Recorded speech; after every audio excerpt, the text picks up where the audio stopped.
you might be tired of playing against the move d4. Maybe you're an aggressive attacking chess player, and the moment you see d4, you roll your eyes in your head and you're just thinking, gosh, what the heck? Now I'm forced into this slow, boring positional game where my opponent can get anything they want to, anytime they want it, right? Yeah, I mean, it could just lead to a lot of boring games. And there's a lot of openings out there for black. There are. But against a lot of them, white kind of gets their ideal setup, and we get a positional type of game. How can we put the fun back into chess? Well, by playing this move, a pawn to e5. And if white captures back, playing this move of d6. A lot of white players know about e5, right? That's the England Gambit. But not a lot know about this move of d6 with the Charlick Gambit. And I actually have a course coming out, hopefully in 2025, on the Charlick Gambit on Chessable.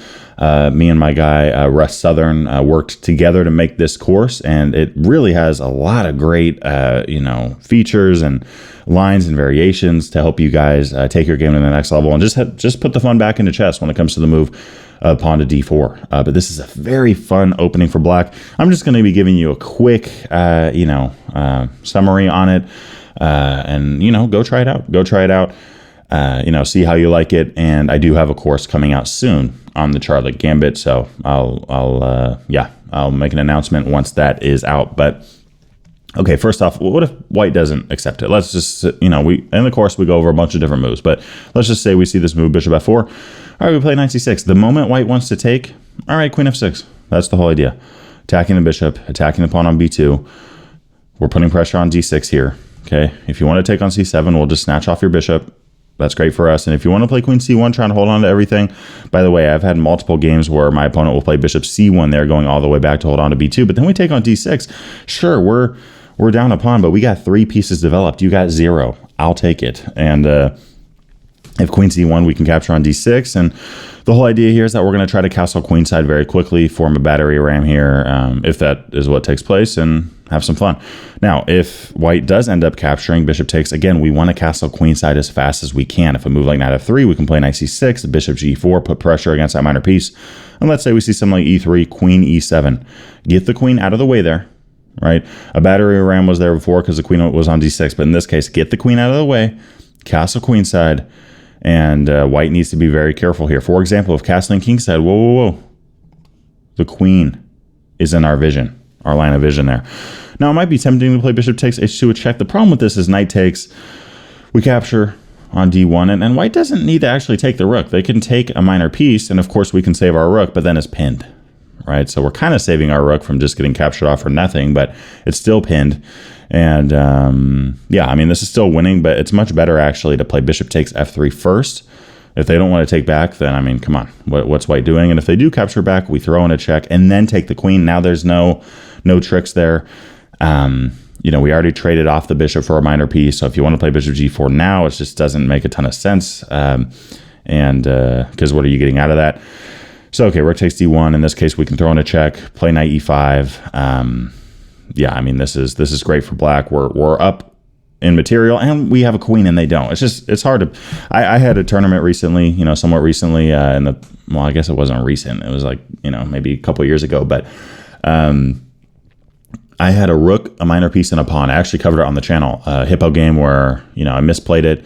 My opponent had a queen. I had a rook, a minor piece. I forgot if it was a knight or a bishop and a pawn, but technically, according to the engine, we were like pretty close to even, but it's just hard to play without a queen. It's just practically, the queen's just hard to deal with. So, and on top of that, in this case, we're just, according to the engine, we're crushing this position.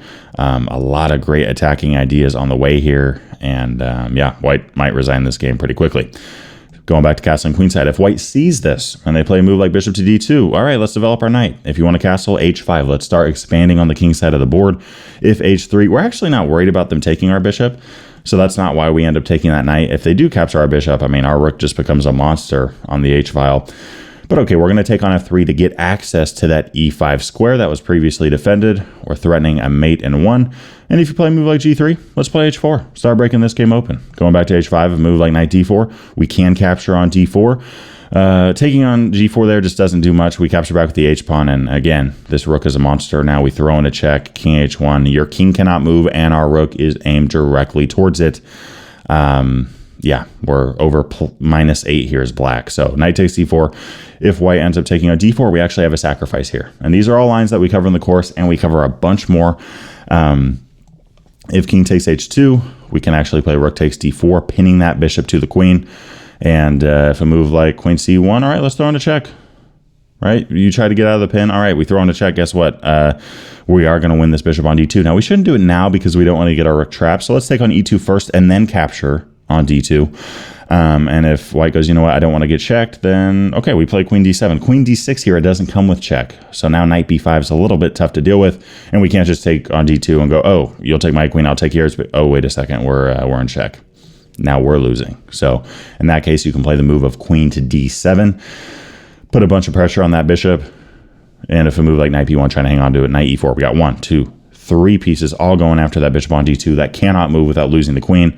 Completely crushing position for black. The Charlick Gambit, a ton of fun. If you play it correctly, it can get you great results. And last time I checked in my chess.com games, out of all the moves that I've played in online chess, including g6 that leads into the hippo, I think the Charlick Gambit gave me the best winning percentages.